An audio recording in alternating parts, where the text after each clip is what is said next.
அருமையானவர்கள், இந்த நாளிலும் அவனுடைய வார்த்தை நான் இடத்திலே கொண்டு வருகிறேன். கர்த்தர் உங்களை உயர்த்தும் காலத்திற்குள்ளாய் நீங்கள் வந்துவிட்டீர்கள். கர்த்தர் உங்களை மகிமைப்படுத்தும் நாட்களுக்குள்ளாய் வந்துவிட்டீர்கள். கர்த்தர் உங்களுக்கு நன்மை செய்யும் நாட்களுக்குள்ளாய் வந்து விட்டீர்கள். பாருங்க, ஒரு வசனம் இருக்கு, 1 பேதுரு 5:6 வசனம். ஆகையால் ஏற்ற காலத்தில் தேவன் உங்களை உயர்த்தும்படிக்கு அவருடைய பலத்த கைக்குள் அடங்கியிருங்கள். என்ன பண்ணணுமா? அவருடைய பலத்த கரத்திற்குள்ளாய் அடங்கி இருக்க வேண்டுமா? ஏன் அப்படின்னா, ஏற்ற காலத்துல அவர் உயர்த்துவாராம். அவசரம். அப்ப தேவனுடைய பிரசன்னத்திற்குள்ளாய் இருந்து தேவனுடைய கரத்திற்குள்ளாய் அடங்கி இருப்பது ரொம்ப அவசியம். அப்படின்னா என்னன்னா, ஆவியானவருடைய நடத்துதலுக்கு நம்மை அர்ப்பணித்து வாழுகிற வாழ்க்கை, ஆண்டவர் என்ன சொல்றாரோ அதை செய்கிற ஒரு வாழ்க்கை, கீழ்ப்படிதல் உள்ள ஒரு வாழ்க்கை, தேவ சித்தத்தை நிறைவேற்றுகிற ஒரு வாழ்க்கை. அப்ப கர்த்தருடைய பலத்த கரத்திற்குள் அடங்கி இருக்கும் பொழுது ஏற்ற காலத்தில் அவர் உயர்த்துவார். இந்த ஏற்ற காலம்ன்றது பார்த்தீங்கன்னா கிரேக்க பதத்துல கைரோஸ் இருக்கும். அப்படின்னா என்னன்னா, தேவன் நமக்கென நியமித்திருக்கிற சரியான காலம், ஏற்ற காலம் இல்லையா?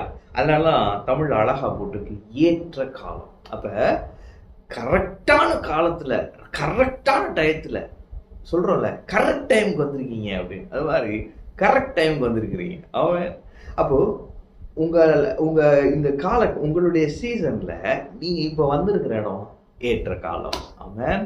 இது உங்களுடைய அப்பாயிண்டட் டைம், இது உங்களுடைய ரைட் டைம். ஆமென். அப்ப இந்த காலத்துல என்ன நடக்குதுன்னா, கர்த்தர் உங்களை உயர்த்துவார். நீங்க ஆவியானவருக்கு உங்களை ஒப்பு கொடுத்து கொண்டே, ஆவியானவருக்கு உங்களை விட்டு கொடுத்து கொண்டே இருங்க. ஆவியானவரை நீங்க நடத்துங்க. இன்னைக்கு நான் என்ன செய்யணும், நீங்க என்ன நடத்துங்க. இன்னைக்கு நான் யாரை சந்திக்கணும், என்ன பேசணும், நீங்க என்ன நடத்துங்க. என்ன முடிவுகளை எடுக்கணும். ஆவியானவர் உங்களை நடத்துவார் என்று சொன்னால் நீங்கள் தோல்வி அடைவதே இல்லை. ஆவியானவர் உங்களை நடத்துவார் என்று சொன்னால் நீங்கள் எந்த பிரச்சனையும் போய் சிக்கிக் கொள்வதே இல்லை. ஆவியானவர் உங்களை நடத்துவார் என்று சொன்னால் நீங்க தேவ சித்தத்தை நிறைவேற்றி கொண்டே இருப்பீர்கள்.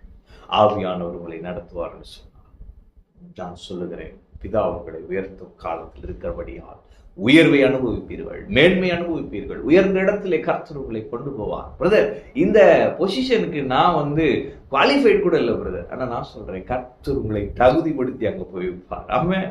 யோசேப்பு சிறைச்சாலையில் இருக்கிறான்.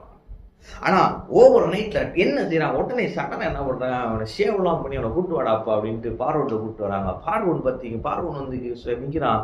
பார்வோன்ட்ட யோசேப்பு சொப்பனங்களை விளக்குறான். உடனே பாருங்க, ஒரு பொசிஷனை போடுறா அப்படின்ட்டு அடிமை குவாலிஃபை பண்ணி தூக்கி பொசிஷனை போட்டு வச்சுட்டான். எங்க? பார்வோனுக்கு அடுத்து. ஆமென். நான் சொல்றேன், கர்த்தர் உங்களுக்காக இடம் உண்டாக்கி ஆசீர்வதிப்பார். ஆமென். அப்ப இது உங்களுடைய ஏற்ற காலம் என்பதை நம்புங்கள். ஆவியானவருடைய நடத்துதலுக்கு உங்களை விட்டுக் கொடுங்கள். கர்த்தர் உங்களுக்கு ஊழியம் செய்வார். கர்த்தர் உங்களை உயர்த்துவார். பெரிய சாட்சி உங்களுக்கு இருக்க போகிறது. கர்த்தருடைய ஆவியானவர் எனக்கு சொல்லுவதை நான் சொல்லுகிறேன். பெரிய சாட்சி, நம்ப முடியாத பெரிய சாட்சி. யாருமே நம்ப மாட்டான் நம்ம சொல்லும் பொழுது. அப்படிப்பட்ட பெரிய சாட்சி உங்களுக்கு இருக்க போகிறது. கர்த்தர் உங்களை உயர்த்த போகிறார். நீங்கள் நிச்சயம் உயர்வீர்கள், வாழ்வீர்கள், உயர பரப்பீர்கள். ஆமென். கர்த்தர் உங்களோடு இருக்கிறார். கர்த்தர் உங்களை ஆசீர்வதிப்பார்.